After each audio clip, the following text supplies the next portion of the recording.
A freshman unexpectedly joins the ranks of the top-performing students at her university following a tragic incident involving one of her schoolmates. 8 years ago, a local television news channel reported the inclusion of a speedster named A-Train into the Seven, the world's foremost super team. In the Moreau residence, Malcolm felt proud watching the man make history as the first African-American in the famous superhero group. Meanwhile, their daughter Marie was busy taking photos of her sister Annabeth. Suddenly, the girl had a stomachache. She then headed to the bathroom and discovered that she just had her first period. However, the blood levitated from her skirt seconds later, causing her to freak out and fall to the corner. Upon hearing this, the worried mother Jackie forcefully entered. However, Marie's blood zoomed toward her and slit the side of her neck, ending her life. Shortly after, Malcolm followed, but the anxious girl shrieked and unintentionally caused the blood to burst, leading to her dad's demise. Following the horrific event, Marie saw Annabeth by the door, shocked at what had happened. 8 years later, Marie awakens in Red River Institute, an orphanage for individuals with unique abilities. She eagerly awaits her test results from Godolkin University, a college famous for producing exceptional superheroes like A-Train. Later in the gym, the teen cuts her palms and practices her hemomancy, or ability to control her blood, by individually striking the objects around her. Following her practice, she witnesses authorities forcefully taking her fellow orphan to a rehabilitation center. That afternoon, Marie uses the computer and learns she passed the admission test at her dream university. Shortly after, she speaks with the institute's headmistress, Vanessa, who advises her not to take her opportunity for granted. On her first day on campus, the blood manipulator meets her YouTuber and size shifter roommate, Emma Meyer, who's miniature while filming herself with her gerbil. The teen shifts to her standard size and takes Marie to the stadium to watch the top-ranking students work out. They spot the top one, Luke Riordan, aka Golden Boy, who can control fire. Meanwhile, the pyrokinetic speaks about his recurring nightmares with his girlfriend, Kate Dunlap, who can telepathically persuade people to do what she wants. Following this, the two teenagers share a passionate kiss. Suddenly, metal controller Andre Anderson interrupts the couple, reminding the senior student to face his opponent. During the battle, the teen turns his body into fire and beats his sparring partner, whose superpower is regeneration. While watching, Marie feels inspired and intends to be number 1 in the top 10 someday. Shortly after, Emma gets a notification about the class schedules on her phone, prompting the hemomancer to borrow her device to check hers. When the freshman discovers she's not enrolled in a crime-fighting course, she heads to the professor's office and meets the top 2, Jordan Lee, the professor's assistant. When the student reveals that she rejected Marie in the course for not having social media standing, the blood manipulator feels offended and starts to complain. Suddenly, Professor Brink interrupts their argument and shoots Jordan, who turns into her male form, revealing his ability to gender shift. Shortly after, the teen seizes the opportunity and tries to convince the instructor to accept her in his course. However, the old man rejects her, noting she's better in the performing arts program.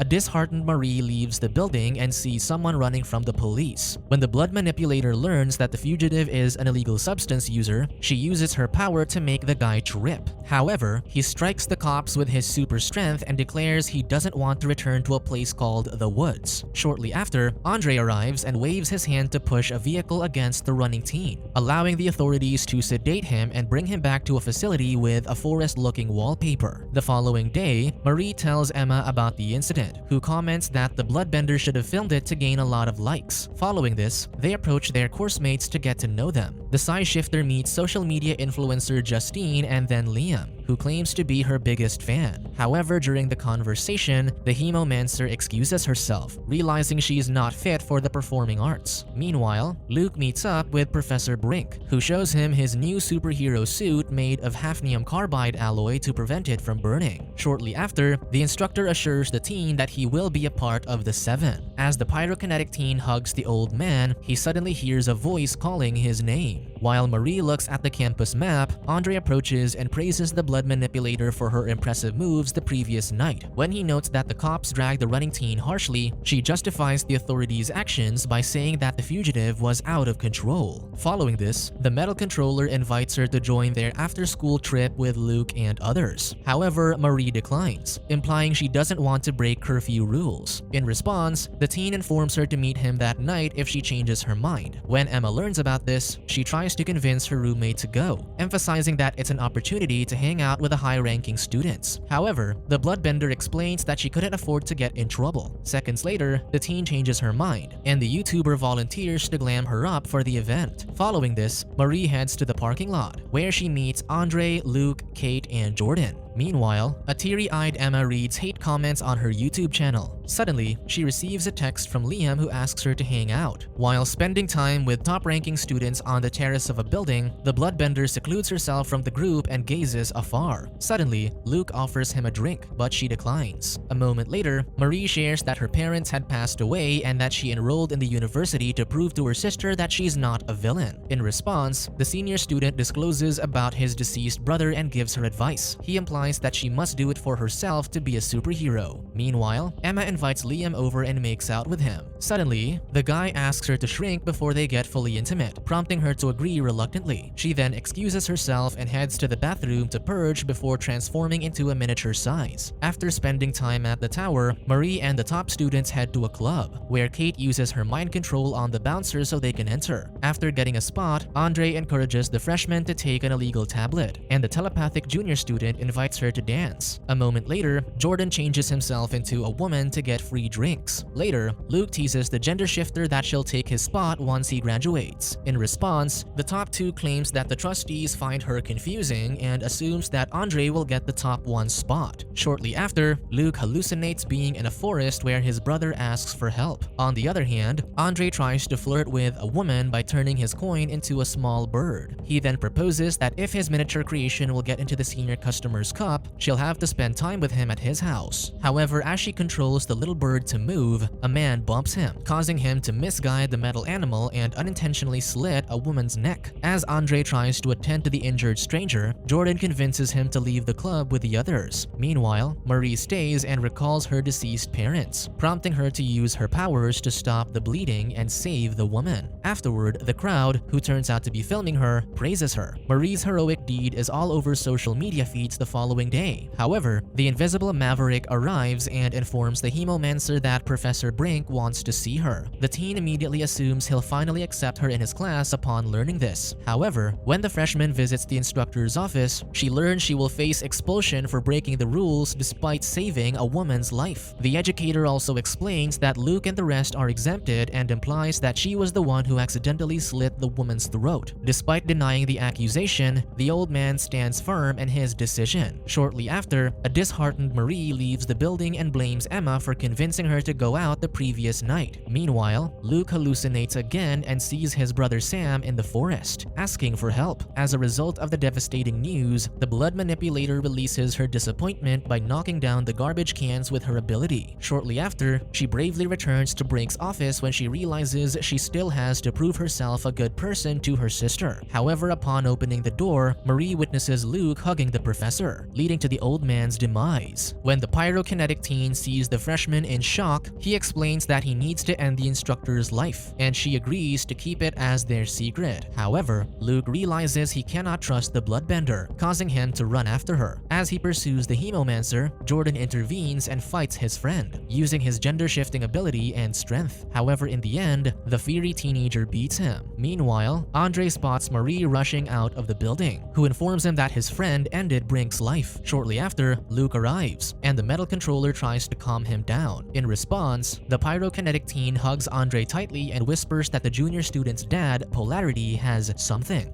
Upon hearing this, the metal controller acknowledges his friend but expresses confusion. Shortly after, Luke backs away and observes the people filming him. Overwhelmed with everything, the blazing teen zooms to the sky and explodes, ending his life. That evening, Marie and the rest mourn the top-ranking student's demise. Meanwhile, the university dean, Indira Shetty, meets the trustees and joins a call with Ashley and the PR team to fabricate a tale for the public. As a result of the horrific events, they plan to disclose that Luke had a breakdown and then paint Andre and Marie as the superheroes of the story. Ashley speaks with the dean privately in the middle of the meeting to warn her of the consequences if the woods is exposed. Meanwhile, Marie returns to her dorm room, where Emma tries to comfort her by inviting her to drink. However, the teen declines and goes to bed to secretly weep. On the first day of classes, the bloodbender shockingly learns she's in the top 8, making her the first freshman in the top 10. Meanwhile, Andre becomes top 1 while Jordan drops to 5. Meanwhile, the gender shifter pays her respects to Brink. Suddenly, Kate approaches her and offers her deep sympathy for the professor's death, explaining she doesn't know why Luke ended the old man's life. However, the grieving teen just walks right past her. Concurrently, Marie suddenly becomes famous because of her ranking. In the cafeteria, social media director Jeff gifts him a phone and informs her that she's a web sensation for fighting Luke. When the blood manipulator denies this, the man assumes she's just being modest. On the other hand, Andre poses for a photo shoot while his metal-controlling dad, Polarity, watches. Still bothered by Luke's final words, the teen asks his father if Luke gave him something. However, the man doesn't know what his son is saying. Later, Marie arrives and meets coordinator Courtney, who hands her a script for the interview. After their photo shoot, the two teens walk outside and talk about Luke's sudden decision to take his own life. Marie discloses that the late Blazing Sr. mentioned something about the woods, while Andre shares that his friend told him that his dad has something before blowing himself up. When the metal controller intends to further investigate his friend's demise, the hemomancer asserts not to be involved, claiming she doesn't know much about Luke. Meanwhile, Emma attends her acting for auditions course, led by Professor Bork, who instructs the students to partner up for an acting exercise at the next meeting. After class, the size shifter taps Liam and assumes he'll agree to pair up with her. However, the teen politely declines, implying he's already with someone else. Seconds later, Justine arrives and confronts the guy for using Emma's shrinking ability to satisfy himself. The concerned teen explains that she knows the guy's ways and apologizes for not warning her. Afterward, they agree to be partners. Meanwhile, Marie attends a meeting along with the top-ranking students. Afterward, Jordan confronts her for taking all the credit for fighting Luke. In response, the freshman reminds her that she rejected her from the crime-fighting course and almost faced expulsion covering for her and the others. Upon hearing this, Jordan switches to his male form and explains that Professor Brink and Luke recognized his talent, but their demise made him non-existent. To make himself known again, he asks the blood manipulator to disregard the script and tell the truth in her upcoming live interview. Upon hearing this, she reluctantly nods. Concurrently, Emma and Justine research for scenes to do in their acting class. The teen reassures the size shifter that she didn't pick her as a partner because she wants her to be in a small size. Upon hearing this, the student smiles, implying she doesn't have to endure the inconvenience of purging herself just to change into a miniature form. Meanwhile, Indira invites Marie to her office for a private discussion. Initially hesitant, the teen opens up about her reason for desiring to be a superhero. She wants to find her sister, who got adopted after the incident, and prove to her that she's not a monster. Following this, the dean heads to the Woods, a secret facility under the university where individuals with abilities are locked away and experimented on. There she meets Luke's brother Sam, and warns him not to escape again because it'll only get more complicated for him. Afterward, Dr. Edison hammers a long needle onto the bound teen's back.